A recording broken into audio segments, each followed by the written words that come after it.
भागवत महापुराण कथा पंचम स्कंद 26वां अध्याय नरकों की विभिन्न गतियों का वर्णन। राजा परीक्षित ने पूछा, महर्षि, लोगों को जो ये ऊंची नीची गतियां प्राप्त होती है उनमें इतनी विभिन्नता क्यों है? श्री सुखदेव जी ने कहा, राजन, कर्म करने वाले पुरुष सात्विक, राजस और तामस 3 प्रकार के होते हैं तथा उनकी श्रद्धाओं में भी भेद रहता है। इस प्रकार स्वभाव और श्रद्धा के भेद से उनके कर्मों की गतियां भी भिन्न भिन्न होती हैं और न्यूनाधिक रूप में ये सभी गतियां सभी कर्ताओं को प्राप्त होती हैं। इसी प्रकार निषिद्ध कर्म रूप पाप करने वालों को भी उनकी श्रद्धा की असमानता के कारण समान फल नहीं मिलता। अतः अनादि अविद्या के वशीभूत होकर कामना पूर्वक किए हुए उन निषिद्ध कर्मों के परिणाम में जो हजारों तरह की नारकी गतियां होती है उनका विस्तार से वर्णन करेंगे। राजा परीक्षित ने पूछा, भगवान, आप जिनका वर्णन करना चाहते हैं वे नरक इसी पृथ्वी के कोई देशा विशेष है अथवा त्रिलोकी से बाहर या इसी के भीतर किसी जगह है? श्री सुखदेव जी ने कहा, राजन, वे त्रिलोकी के भीतर ही है तथा दक्षिण की ओर पृथ्वी से नीचे जल के ऊपर स्थित हैं। इसी दिशा में अग्निशाश्वत आदि पितृगण रहते हैं। ये अत्यंत एकाग्रता पूर्वक अपने वंशधरों के लिए मंगल कामना किया करते हैं। उस नरक लोक में सूर्य के पुत्र पितृराज भगवान यम अपने सेवकों के सहित रहते हैं तथा भगवान की आज्ञा का उल्लंघन न करते हुए अपने दूतों द्वारा वहां लाए हुए मृत प्राणियों को उनके दुष्कर्मों के अनुसार पाप का फल दंड देते हैं। परीक्षित, कोई लोग नरकों की संख्या 21 बताते हैं। अब हम नाम, रूप और लक्षणों के अनुसार उनका क्रमशः वर्णन करते हैं। उनके नाम ये हैं: तामिश्र, अंधतामिश्र, रौरव, महारौरव, कुंभीपाक, कालसूत्र, असिपत्रवन, शुक्रमुख, अंधकूप, कृमिभोजन, संतदस, तप्तसूर्मी, वज्रकंठ, कसालममी, मलि, वैतरणी, पुयोत, प्राणरोध, विशसन, लालाभक्ष, सारमेयदन, अविची और अयहपान। इनके सिवा श्रार कर्दम, रक्षोगण भोजन, शूलपोत्र, दंदसूक, अवट निरोधन, पर्यावर्तन और सूचिमुख, ये 7 और मिलाकर कुल 28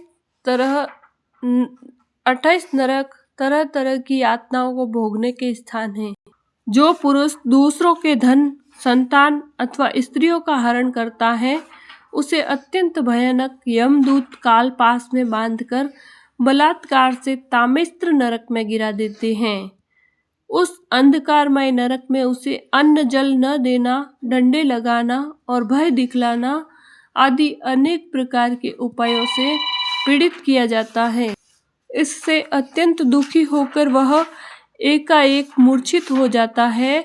इसी प्रकार जो पुरुष किसी दूसरे को धोखा देकर उसकी स्त्री आदि को भोगता है वह अंधतामिस्त्र नरक में पड़ता है। वहां की यातनाओं में पड़कर वह जड़ से कटे हुए वृक्ष के समान वेदना के मारे सारी शुद्ध बुद्ध खो बैठता है और उसे कुछ भी नहीं सूझ पड़ता। इसी से इस नरक को अंधतामिस्त्र कहते हैं। जो पुरुष इस लोक में यह शरीर ही है, मैं हूँ और ये धन, स्त्री आदि मेरे हैं, ऐसी बुद्धि से दूसरे प्राणियों से द्रोह करके निरंतर अपने कुटुंब के ही पालन पोषण में लगा रहता है, वह अपना शरीर छोड़ने पर अपने पाप के कारण स्वयं ही रौरव नरक में पड़ता है। इस लोक में उसने जिन जीवों को जिस प्रकार कष्ट पहुंचाया होता है, परलोक में यम यातना का समय आने पर वे जीव रूरू होकर उसे उसी प्रकार कष्ट पहुंचाते हैं। इसलिए इस नरक का नाम रौरव है। रूरू सर्प से भी अधिक क्रूर स्वभाव वाले एक जीव का नाम है। ऐसा ही महारौरव नरक है। इसमें वह व्यक्ति जाता है जो और किसी की परवाह न कर केवल अपने ही शरीर का पालन पोषण करता है। वहाँ कच्चा मांस खाने वाले रूरू इसे मांस के लोभ से काटते हैं। जो क्रूर मनुष्य इस लोक में अपना पेट पालने के लिए जीवित पशु या पक्षियों को रांधता है, उस हृदयहीन राक्षसों से भी गए बीते पुरुष को यमदूत कुंभीपाक नरक में ले जाकर खौलते हुए तेल में रांधते हैं। जो मनुष्य इस लोक में माता पिता ब्राह्मण और वेद से विरोध करते हैं, उसे यमदूत का कालसूत्र नरक में ले जाते हैं। इसका पेरा 10,000 योजन है, इसका घेरा 10,000 योजन है। इसकी भूमि तांबे की है। इसमें जो तपा हुआ मैदान है वह ऊपर से सूर्य और नीचे से अग्नि के दाह में जलता रहता है। वहां पहुंचाया हुआ पापी जीव भूख प्यास से व्याकुल हो जाता है और उसका शरीर बाहर भीतर से जलने लगता है। उसकी बेचैनी यहाँ तक बढ़ती है कि वह कभी बैठता है, कभी लेटता है, कभी चटपटाने लगता है, कभी खड़ा होता है, कभी इधर उधर दौड़ने लगता है। इस प्रकार उस नर पशु के शरीर में जितने रोम होते हैं, उतने ही 1000 वर्ष तक उसकी यह दुर्गति होती रहती है। जो पुरुष किसी प्रकार की आपत्ति न आने पर भी अपने वैदिक मार्ग को छोड़कर अन्य पाखंड पूर्ण धर्मों का आश्रय लेता है, उसे यमदूत 80 पत्रवन नरक में ले जाकर कोड़ों से पीटते हैं। जब मार से बचने के लिए वह इधर उधर दौड़ने लगता है, तब उसके सारे अंग तालवन के तलवार के समान पैने पत्तों से, जिनमें दोनों ओर धारें होती हैं, टुक टुक होने लगता है। तब वह अत्यंत वेदना से हाय मैं मरा इस प्रकार चिल्लाता हुआ पद पद पर मूर्छित होकर गिरने लगता है। अपने धर्म को छोड़कर पाखंड मार्ग में चलने से उसे इस प्रकार अपने कुकर्म का फल भोगना पड़ता है। इस लोक में जो पुरुष राजा या राज कर्मचारी होकर किसी निरपराध मनुष्य को दंड देता है अथवा ब्राह्मण को शरीर दंड देता है, वह महापापी मरकर शुकर मुख नरक में गिरता है। वहां जब महाबली यमदूत उसके अंगों को कुचलते हैं, तब वह कोल्हू में पेरे जाते हुए गन्नों के समान पीड़ित होकर जिस प्रकार इस लोक में उसके द्वारा सताए हुए निरपराध प्राणी रोते चिल्लाते थे, उसी प्रकार कभी आंत्र स्वर से चिल्लाता और कभी मूर्छित हो जाता है। जो पुरुष इस लोक में खटमल आदि जीवों की हिंसा करता है, वह उनसे द्रोह करने के कारण अंधकूप नरक में गिरता है, क्योंकि स्वयं भगवान ने ही रक्तपान आदि से उनकी वृत्ति बना दी है और उन्हें उसके कारण दूसरों को कष्ट पहुंचाने का ज्ञान भी नहीं है। किंतु मनुष्य की वृत्ति भगवान ने विधि निषेध पूर्वक बनाई है और उसे दूसरों के कष्ट का ज्ञान भी है। वहाँ वे पशु, मृग, पक्षी, सांप आदि रेंगने वाले जंतु, मच्छर, जूं, खटमल और मक्खी आदि जीव जिनसे उससे द्रोह किया था, उसे सब ओर से काटते हैं। इससे उसकी निद्रा और शांति भंग हो जाती है और स्थान न मिलने पर भी वह बेचैनी के कारण उस घोर अंधकार में इस प्रकार भटकता रहता है, जैसे रोगग्रस्त शरीर में जीव छटपटाया करता है। जो मनुष्य इस लोक में बिना पंच महायज्ञ किए तथा जो कुछ मिले उसे बिना किसी दूसरे को दिए स्वयं ही खा लेता है, उसे कौवे के समान कहा गया है। वह परलोक में क्रमी भोजन नामक निकृष्ट नरक में गिरता है। वहाँ 1,00,000 योजन लंबा चौड़ा एक कीड़ों का कुंड है। उसी में उसे भी कीड़ा बनकर रहना पड़ता है। और जब तक अपने पापों का प्रायश्चित न करने वाले उस पापी के बिना दिए और बिना हवन किए खाने के दोष का अच्छी तरह शोधन नहीं हो जाता, तब तक वह उसी में पड़ा पड़ा कष्ट भोगता रहता है। वहाँ कीड़े उसे नोचते हैं और वह कीड़ों को खाता है। राजन, इस लोक में जो व्यक्ति चोरी या बरजोरी से ब्राह्मण के अथवा आपत्ति का समय न होने पर भी किसी दूसरे पुरुष के सुवर्ण और रत्न आदि का हरण करता है, उसे मरने पर यमदूत संदर्श नामक नरक में ले जाकर तपाए हुए लोहे के गोलों से दागते हैं और सैंडसी से उसकी खाल नोचते हैं। इस लोक में यदि कोई पुरुष अगन्या स्त्री के साथ संभोग करता है अथवा कोई स्त्री अगम्य पुरुष से व्यभिचार करती है, तो यमदूत उसे तप्त सुरमी नामक नरक में ले जाकर कोड़ों से पीटते हैं तथा पुरुषों को तपाए हुए लोहे की स्त्री मूर्ति से और स्त्री को तपाए हुए पुरुष की प्रतिमा से आलिंगन कराते हैं।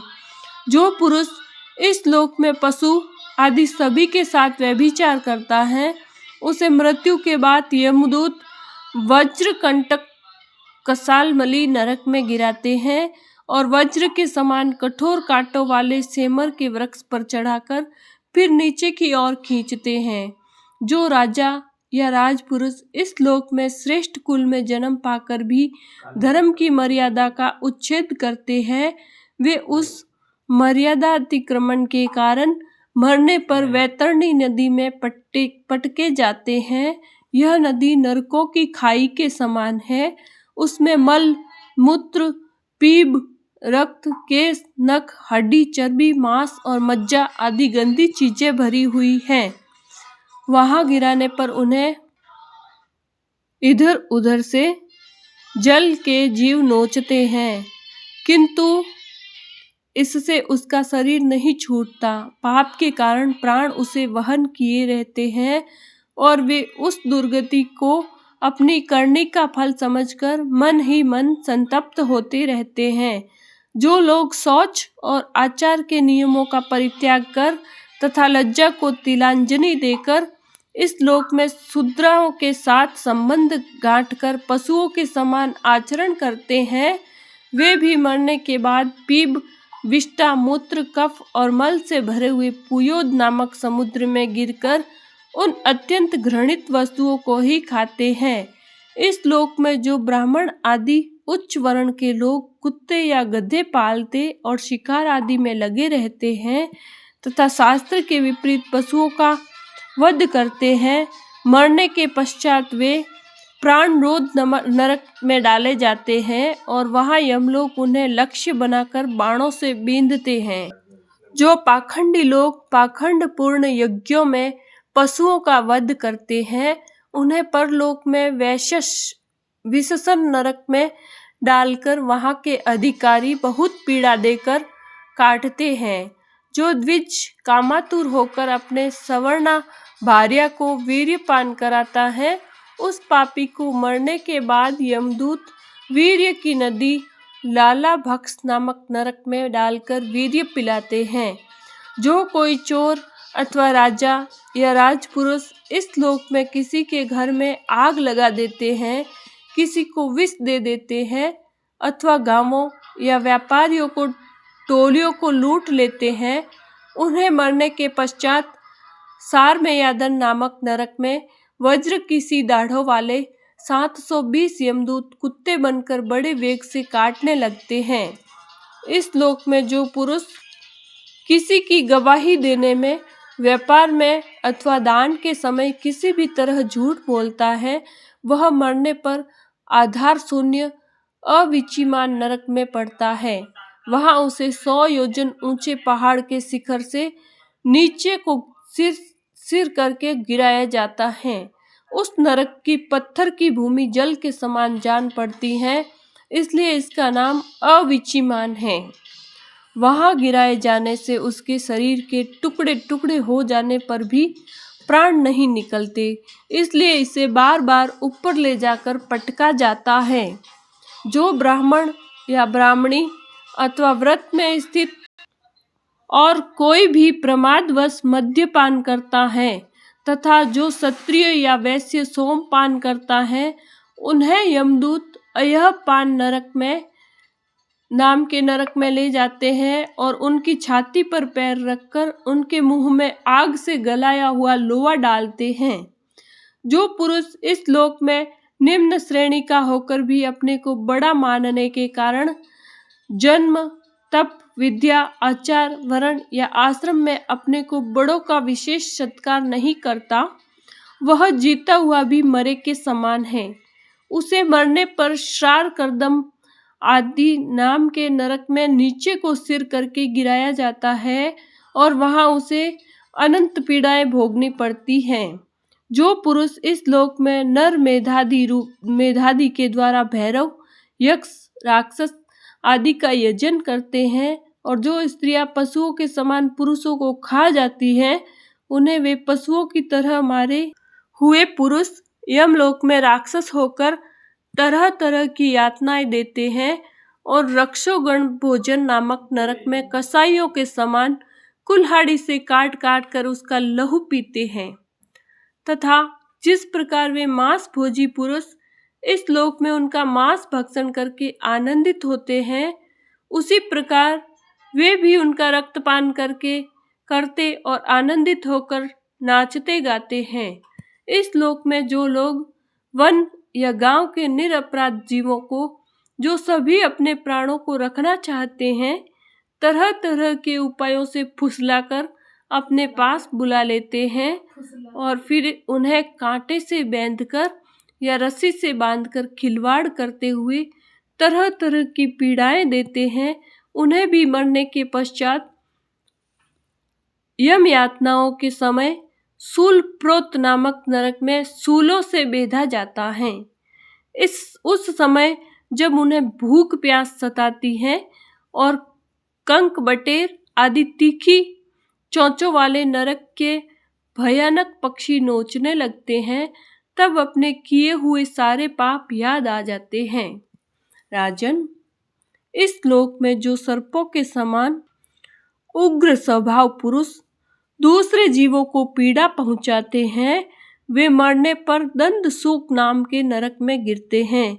वहां 5-5, 7-7 मुंह वाले सर्प उनके समीप आकर उन्हें चूहों की तरह निगल जाते हैं।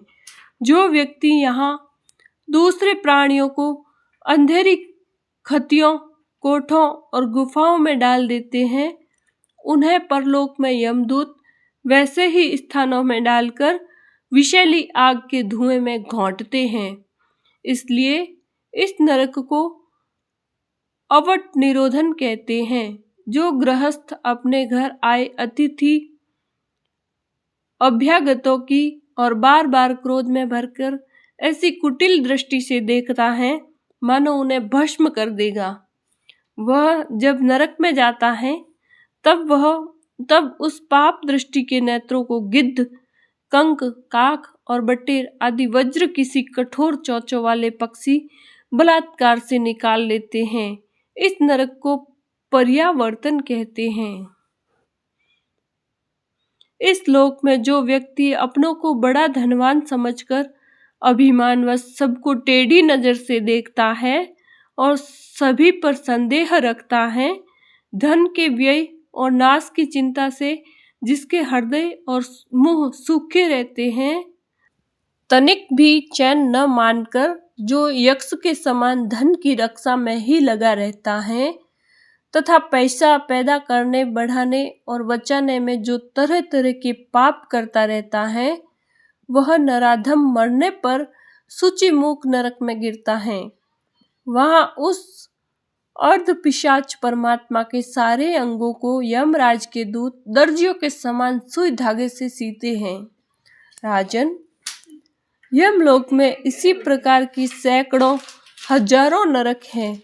उनमें जिनका यहाँ उल्लेख हुआ है और जिनके विषय में कुछ नहीं कहा गया है, उन सभी में सब अधर्मपरायण जीव अपने कर्मों के अनुसार बारी बारी से जाते हैं। इसी प्रकार धर्मात्मा पुरुष स्वर्ग आदि में जाते हैं। इस प्रकार नरक और स्वर्ग के भोग से जब इसके अधिकांश पाप और पुण्य क्षीण हो जाते हैं, तब बाकी बचे हुए पुण्य पाप रूप कर्मों को लेकर ये फिर इसी लोक में जन्म लेने के लिए लौट आते हैं। इन धर्म और अधर्म दोनों से विलक्षण जो निवृत्ति मार्ग है, उसका तो पहले द्वितीय स्कंद में ही वर्णन हो चुका है। पुराणों में जिसका 14 भुवन के रूप में वर्णन किया गया है, वह ब्रह्मांड कोश इतना ही है। यह साक्षात परम पुरुष श्री नारायण का अपनी माया के गुणों से युक्त अत्यंत स्थूल स्वरूप है। इसका वर्णन मैंने तुम्हें सुना दिया। परमात्मा भगवान का उपनिषदों में वर्णित निर्गुण स्वरूप यद्यपि मन बुद्धि की पहुंच के बाहर है, तो भी जो पुरुष इस स्थूल रूप का वर्णन आदर पूर्वक पढ़ता, सुनता या सुनाता है, उसकी बुद्धि श्रद्धा और भक्ति के कारण शुद्ध हो जाती है और वह इस सूक्ष्म रूप का भी अनुभव कर सकता है। यति को चाहिए कि भगवान के स्थूल और सूक्ष्म दोनों प्रकार के रूपों का श्रवण करके पहले स्थूल रूप में चित्त को स्थिर करें, फिर धीरे धीरे वहां से हटाकर उसे सूक्ष्म में लगा दें। परीक्षित, मैंने तुमसे पृथ्वी, उसके अंतर्गत द्वीप, वर्ष, नदी, पर्वत, आकाश, समुद्र, पाताल, दिशा, नरक, ज्योतिर्गण और लोकों की स्थिति का वर्णन किया है। यहाँ भगवान का अति अद्भुत स्थूल रूप है, जो समस्त जीव समुदाय का आश्रय है। बोलिए श्री कृष्ण चंद्र भगवान की जय। पंचम स्कंद समाप्त।